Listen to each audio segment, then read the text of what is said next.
올해 1월에 신문에 난 기사를 봤습니다. 타이틀이 시신 359 해부하니 삼보여라는 타이틀의 기사였습니다. 어떤 내용인가니 캐나다 출신인 한국말로 하면 서명원 신부의 이야기입니다. 그는 사람들에게 가끔 물어본다고 합니다. 자신의 죽음에 대해 깊이 생각해 본 적이 있느냐? 그러면 열의 아홉은 없다고 답한답니다. 그 이유는 다들 죽음은 나와 상관없는 일이라고 보기 때문이래요. 나에게는 닥치지 않을 일이라고 여긴답니다. 서명은 신부도 그랬답니다. 서 신부는 사제가 되기 전에 의대생이었대요. 600년 전통의 프랑스의 보르도 대학의 의과대학을 6년간 다녔습니다. 여름 방학이 되는 때는 고향인 캐나다로 돌아와가지고 자기 동네의 그 병원 지하 해부실에서 아르바이트를 했대요. 사실 의대를 다녀도 시신을 해부할 기회가 그렇게 많지 않답니다. 드물답니다. 근데 여름 방학에 아르바이트를 하면서 5년간 시신을 359를 해부했답니다.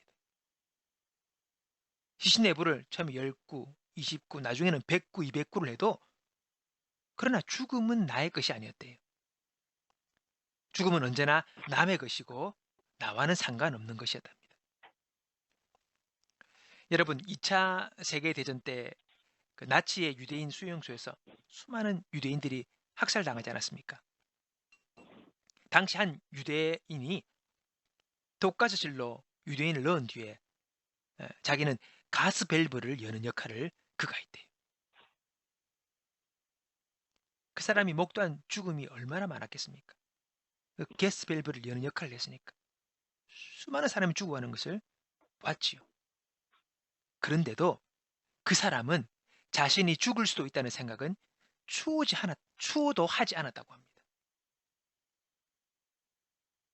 자기는 가스실에 들어가지 않고 밸브를 여는 일을 하고 있으니까 자기는 죽는다 생각 안 했다는 겁니다. 여러분, 그게 인간입니다. 사람들은 영원히 살 것처럼 살고 있습니다. 어리석은 것이지요. 죽음을 목도하면서도 자기는 죽는다는 것을 느끼지 못한다는 것입니다. 그러다가 신부님이 하루는 해부실에서 시신을 둘러봤는데 거기에는 꼬마도 있고 젊은 사람도 있고 늙은이도 있고 자살한 사람도 있고 남녀노소 가리지 않고 있더랍니다. 그때 불현듯 나도 죽는다는 실감이 사실로 그 마음에 와닿게 되었답니다. 비로소 나 자신의 죽음을 직시하게 되었다는 거죠. 나도 언젠간 죽구나. 그러면서 나는 죽는다는 사실을 깊이 수용하고 난 뒤니까 질문이 나오더래요. 그럼 내가 어떻게 살아야 할까? 내가 무엇을 위해 살아야 할까? 라는 질문을 하게 되었답니다. 그분의 말로 의하면 이 질문이 바로 내 마음의 GPS래요. 이 GPS가 작동하기 시작했대요. 방향을 잡고 목적을 잡고 궁극적인 것을 가리키는 그 GPS가 작동하기 시작했다는 겁니다. 그 위에 6년을 다니던 의학과 대학을 그만두고 그가 신부의 길을 걸어가게 되었다고 하는 그 기사를 제가 봤습니다. 여러분, 우리가 죽음 앞에 서게 되면 또는 죽음에 대한 인식을 하게 되면 그때부터 인생에서 무엇이 중요한지를 보게 됩니다. 꼭 붙들어야 할 것과 버려야 할 것을 구분할 수 있는 눈들이 거기서부터 생기기 시작하는 것입니다. 헛된 것, 의미 없는 것, 인생을 낭비하게 되는 것에 대해서 이제는 선을 긋게 된다는 것입니다. 그래서 성경을 보면 성경은 그렇게 얘기합니다. 잔치집보다 초상집에 가는 것이 좋다. 그 이유는 전도서 7장 2절에 보면 초상집에 가는 것이 잔치집에 가는 것보다 낫다. 이는 모든 사람이 죽을 것이기 때문이다. 살아있는 사람은 이것을 명심해야 한다.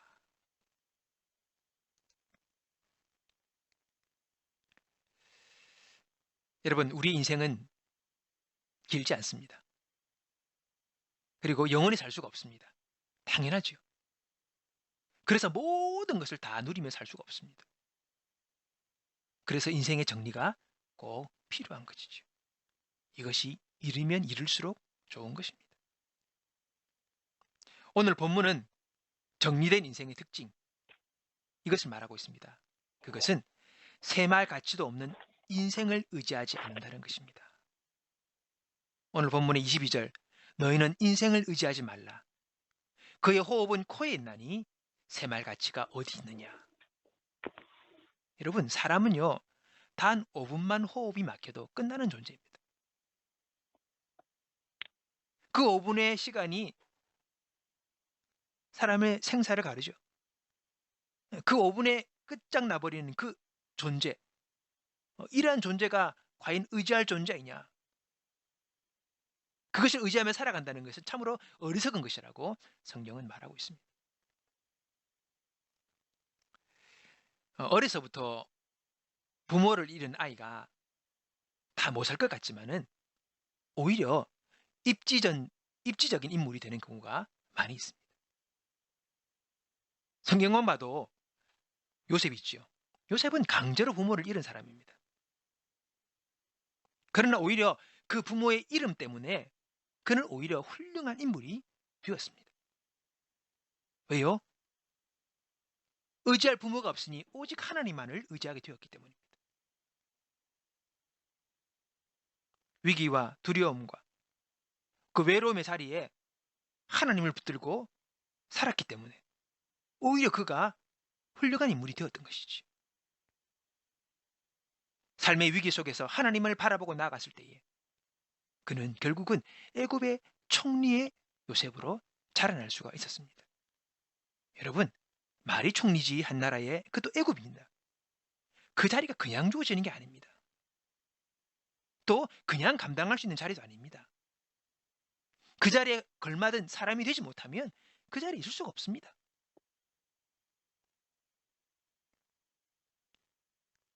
홀로 된 자신의 그 삶의 자리가 총리로서의 요셉의 모습을 만들어가게 된 것이죠. 순탄치는 않았습니다. 그러나 그는 빚어지게 된 것이죠.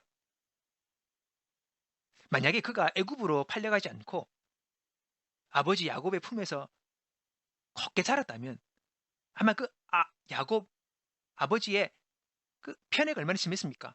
요셉을 향해서. 그 편애 때문에 오히려 버릇없는 이기적인 사람으로 그냥 자라버릴 수도 있습니다.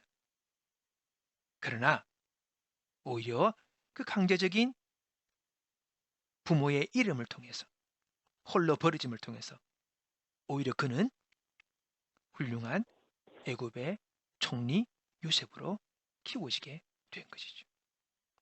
여러분, 사람이 무엇을 의지하며 살아가는가?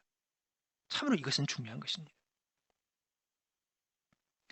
여름철에 해수면 온도가 상승하면 흔히 우리 바닷가에 적조 현상이 발생하죠.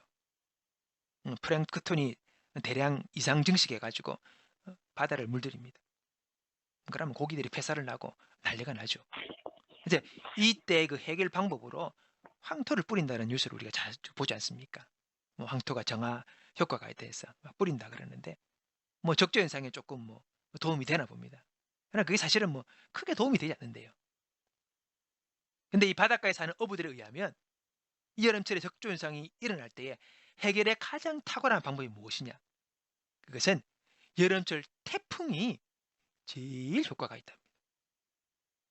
태풍이 불면서 바다가 완전히 뒤집히면서 바다가 정화가 된대요. 적조가 뭐고 깨끗이 사라지면서 다시 한 번 더 청정한 바다가 되어진다고 합니다. 여러분, 우리도 마찬가지입니다. 신앙인의 삶에 태풍이 불면 헛된 것을 의지하던 오염된 신앙이 완전히 뒤집어지는 거예요. 그리고 깨끗하고 정결한 하나님만을 의지하는 싱싱한 신앙이 새롭게 자리 잡게 된다는 것입니다.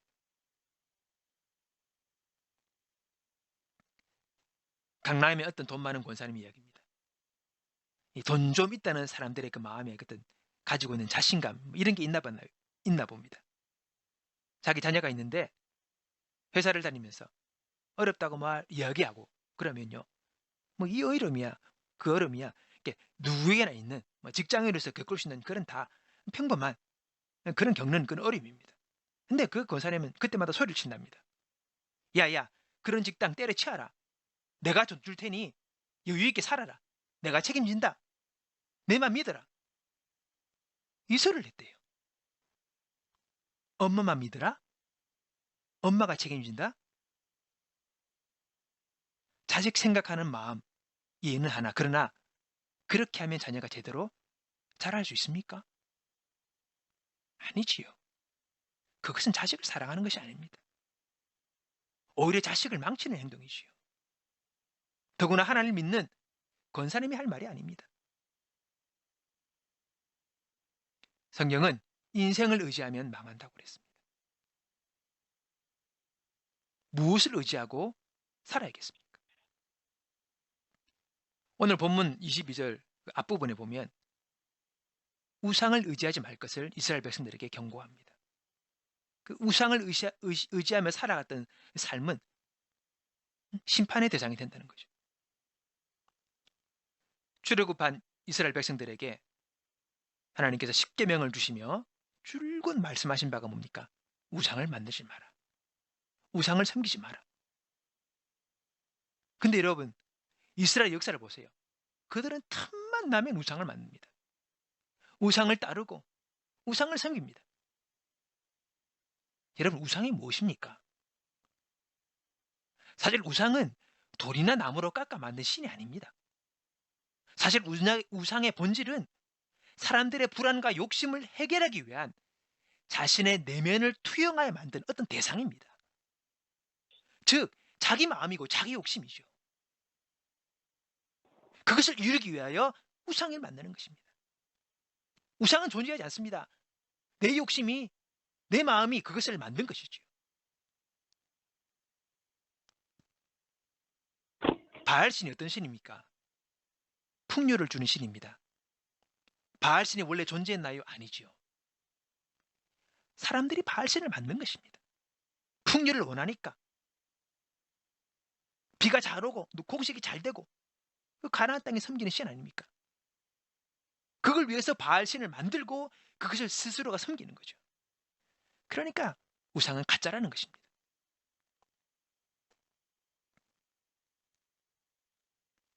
바알을 숭배하는 것은 바알신이 위대해서가 아니라 나의 부유함을 위해서 바알을 따르는 거죠. 자기 소원의 성취입니다. 결국은. 그게 우상입니다. 또 그 우상은 바로 자기를 섬기는 거죠.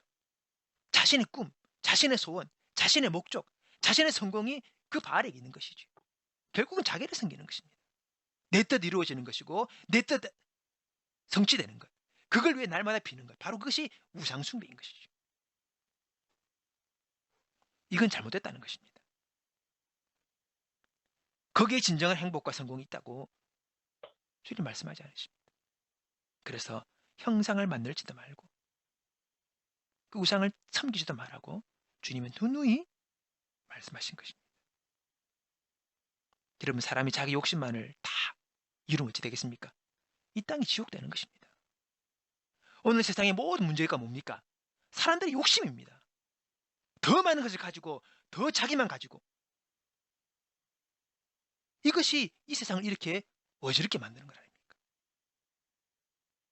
그렇기 때문에 하나님은 우상을 섬겨서는 안 된다라고 말씀하시는 것입니다. 여러분 결국은 세상의 모든 문제들은 결국은 자기 욕심입니다.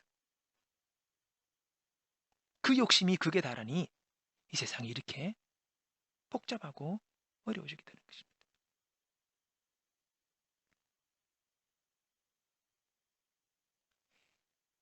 오늘 본문의 앞에 20절에 보면 하나님께서 세상을 뒤흔드실 때 어떻게 되느냐 이렇게 나옵니다.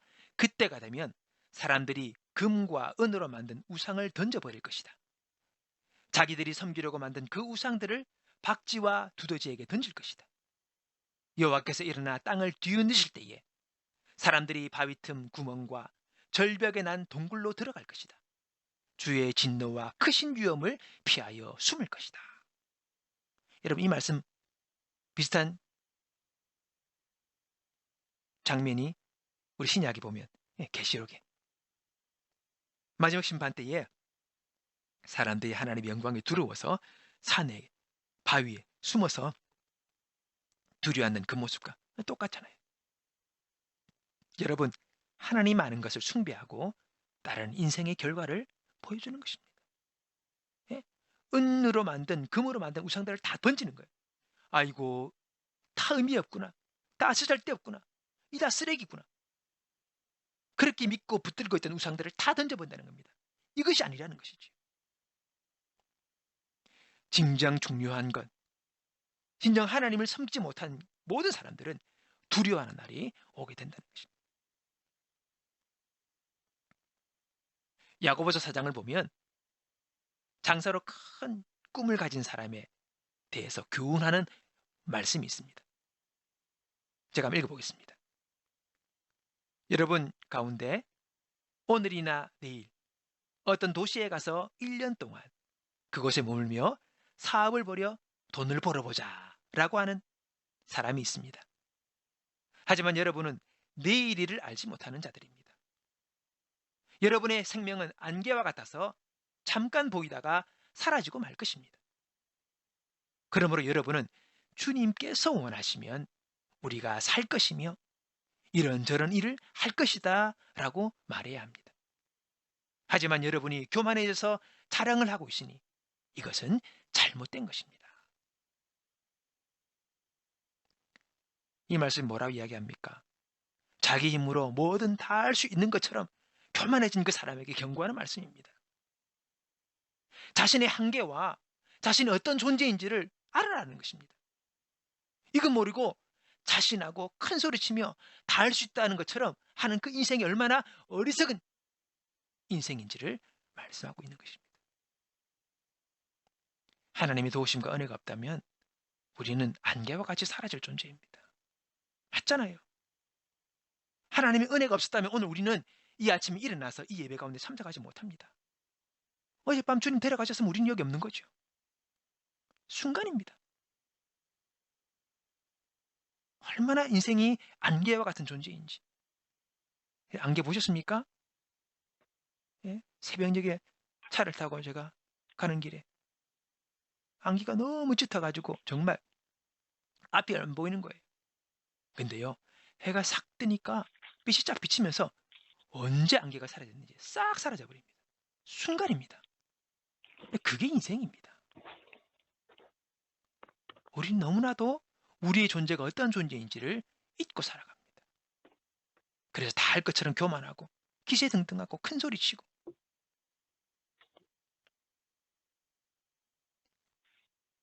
우리는 잠시 숨을 쉬지 못하면 덧없이 끝날 자신과 그리고 인생을 의지하며 살 것이 아니라 하나님을 의지하며 그를 경외하는 삶을 기본으로 가지고 살아가야 한다는 것입니다. 하나님만을 의지하는 법.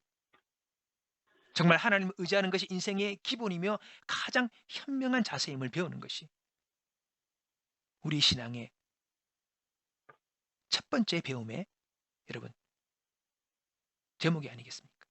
근데 여러분 이 자세를 배우는 것이 하루아침에 되면 좋겠는데 그렇지가 못해요.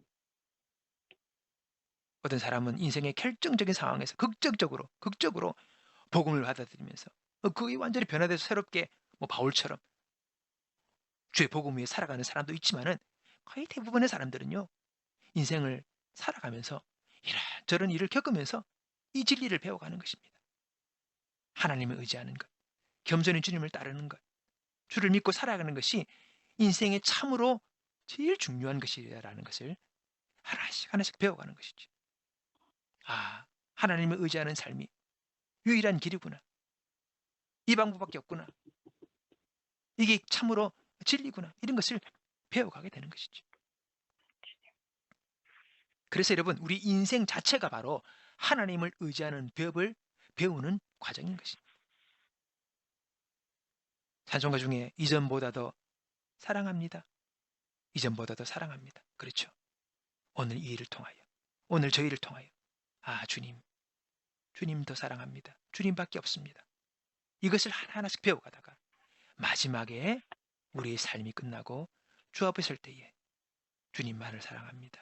당신이 진리였습니다라고 고백하는 것이 우리 인생의 완성 아니겠습니까? 그런 것입니다. 결국은 주님, 결국은 주 예수. 그렇게 남아야 합니다. 그래서 신명기 8장에 보면 모세가 이 이야기를 참 우리에게 이야기하고 있습니다. 말씀 읽어봅니다. 8장 2, 3절. 내 하나님 여호와께서 이 40년 동안에 내게 광야길을 걷게 하신 것을 기억하라. 이는 너희를 낮추시며 너를 시험하사 네 마음이 어떠한지 그 명령을 지키는지 지키지 않는지 알려 하심이라. 너를 낮추시며 너를 줄이게 하시며 또 너도 알지 못하며 내 조상들도 알지 못하던 만나를 내게 먹이신 것은 사람이 떡으로만 살 것이 아니요 여호와의 입에서 나오는 모든 말씀으로 사는 줄을 내가 알게 하려 하심이라. 하나님 말씀으로 결국 그 부분을 따르고 살아가는 것이 인생임을 배우게 하시라고 그 40년의 시간을 보내게 하셨다는 것입니다. 그게 인생의 결론이라는 것입니다. 하나님은 오늘 우리에게 너희는 인생을 의지하지 말라. 욥기 7장에 보면 우리의 생명이 한낮 바람 같다. 그렇게 했고 시편 78편은 사람은 육체이며 가고 다시 오지 못하는 바람이다. 또 주께서는 그들의 호흡을 거두시면 그들은 죽어 먼지로 돌아가는 존재다. 그렇게 말씀하십니다. 여러분 여기서 인생의 연약함을 보고 허무하다 이렇게 생각할 것이 아니라 우리가 어떤 존재인지를 알고 우리에게 주어진 이 시간을 어떻게 내가 하나님을 섬기며 그의 뜻을 따라 나를 이 땅에 보내신 그분의 그 사명을 따라 내가 살아갈 것인지를 생각하는 것입니다. 주님 저에게 왜 이 생명을 주셨습니까? 제가 왜 이 땅을 지금 살아가고 있습니까? 제가 지금 무엇을 위해 살아가고 있습니까? 그에 대한 답을 가지고 이 땅에 이 땅에 나를 태어나게 하신 그 하나님의 부름, 그게 바로 여러분 사명입니다. 그게 바로 콜링입니다. 그렇게 우리가 살아가야 되는 것이죠. 주님 우리 인생이란 그 연극 무대에 다 배역을 주셨습니다. 내게 주신 배역이 있습니다. 그거 맞춰서 충실하게 살아가야죠. 인생의 허물을 이야기하고 다 헛되다고 얘기했던 그 전도서의 마지막 결론이 무엇입니까? 전도서 12장 13절에 이렇게 나옵니다. 이래 결국을 다 들었으니 하나님을 경외하고 그 명령을 지킬지어다. 이것이 사람의 본분이니라. 그래요. 인간의 본분, 사람이 해야 될 것이 하나님을 경외하며 그 명령을 지키며 살아가는 것이 인생이 존재하는 이유라는 것입니다.